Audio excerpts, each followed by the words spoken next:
Hi, this is Karen with WTI, and this is the L'Oreal Infallible Powder Foundation. I really love how this foundation can be so versatile.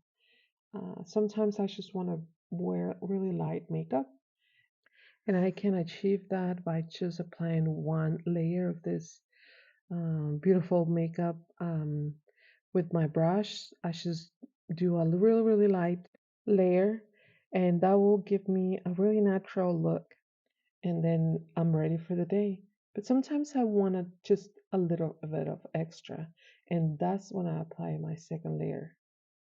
I like to use the sponge that comes with it, and I put it just a little pressure, and it will adhere to my skin really nicely and neat.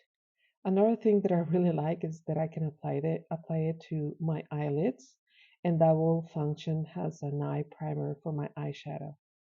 And that's my point of view.